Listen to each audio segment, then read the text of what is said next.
चलिए बढ़ेंगे आगे। खबर प्रयागराज से है। मुख्तार अंसारी के बेटे अब्बास को हाईकोर्ट से राहत मिली है और इलाहाबाद हाईकोर्ट ने अब्बास की गिरफ्तारी पर फिलहाल रोक लगा दी है। कोर्ट ने चुनाव आयोग और यूपी सरकार से इस पर हलफनामा मांगा है।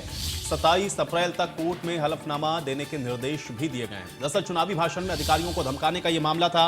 अधिकारियों के ट्रांसफर न होने की बात भी कही गई थी और इसी को लेकर के यह मामला था और इसमें अब 27 अप्रैल तक कोर्ट में हलफनामा देने के निर्देश भी जारी किए गए हैं। तो बड़ी जानकारी है। मुख्तार अंसारी के बेटे अब्बास अंसारी को फिलहाल हाईकोर्ट से राहत मिली है। ये बड़ी खबर आप तक पहुंचा रहे हैं। प्रयागराज से बड़ी जानकारी है। मुख्तार अंसारी के बेटे अब्बास अंसारी को हाईकोर्ट से राहत मिल गई है। चुनाव के दौरान एक वीडियो वायरल हुआ था जिसमें अधिकारियों को धमकाने का यह मामला दर्ज किया गया था और अब इस पर इलाहाबाद हाईकोर्ट की तरफ से राहत दे दी गई है, यानी कि गिरफ्तारी पर फिलहाल रोक लगा दी गई है। ये बड़ी और अहम जानकारी है। प्रयागराज से मुख्तार अंसारी के बेटे अब्बास अंसारी को हाईकोर्ट से राहत मिल गई है। इलाहाबाद हाईकोर्ट ने अब्बास की गिरफ्तारी पर रोक लगा दी है और कोर्ट की तरफ से अब कोर्ट ने चुनाव आयोग और यूपी सरकार से इस पर हलफनामा मांगा है। 27 अप्रैल तक कोर्ट में हलफनामा देने के निर्देश भी दिए गए हैं। एक चुनावी भाषण में अधिकारियों को धमकाने के मामला और इसी में अब इलाहाबाद हाईकोर्ट की तरफ से यह अहम फैसला लिया गया है। प्रयागराज से बड़ी जानकारी है। मुख्तार अंसारी के बेटे अब्बास को हाईकोर्ट से राहत मिली है। इलाहाबाद हाईकोर्ट ने अब्बास की गिरफ्तारी पर रोक लगा दी है। कोर्ट ने चुनाव आयोग और यूपी सरकार से इस पर हलफनामा भी मांगा है। 27 अप्रैल तक कोर्ट में हलफनामा देने के निर्देश चुनाव आयोग और यूपी सरकार को दिए गए हैं।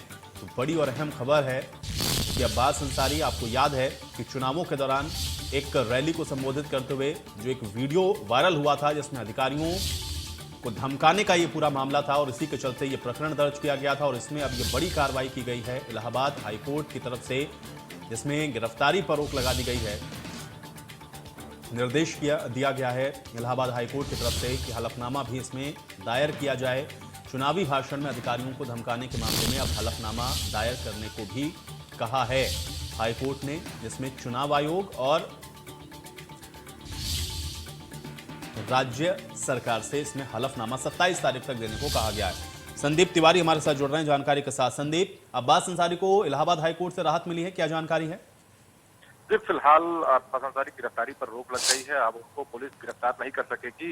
ये पूरा प्रकरण है उस चुनाव के दौरान का, जब एक रैली को संबोधित करते हुए इन्होंने मंच से कहा था कि अखिलेश यादव से बात हो गई है कि अगर सरकार बनती है तो 6 महीने तक किसी का ट्रांसफर नहीं होगा, पहले उनसे हिसाब किताब किया जाएगा, उसके बाद उनका ट्रांसफर होगा। इसी बात को लेकर चुनाव संपन्न होने के बाद उनके खिलाफ मुकदमे विभिन्न धाराओं में दर्ज किए गए थे, जिसको लेकर वो हाईकोर्ट पहुंचे थे। उसमें उन्होंने मुकदमे खत्म करने की भी बात कही थी, लेकिन फिलहाल उनकी गिरफ्तारी पर रोक लग गई है और अब 27 तारीख तक हलफनामा मांगा गया है कि हलफनामा सरकार की तरफ से दिया जाए हाईकोर्ट में।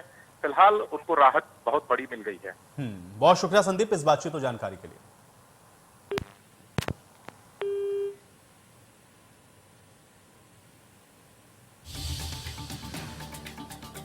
ये बड़ी जानकारी है। प्रयागराज से मुख्तार अंसारी के बेटे अब्बास को हाईकोर्ट से फिलहाल राहत मिली है। गिरफ्तारी पर रोक हाईकोर्ट ने लगा दी है। इसके अलावा चुनाव आयोग और राज्य सरकार से 27 तारीख तक हलफनामा दायर करने को भी कहा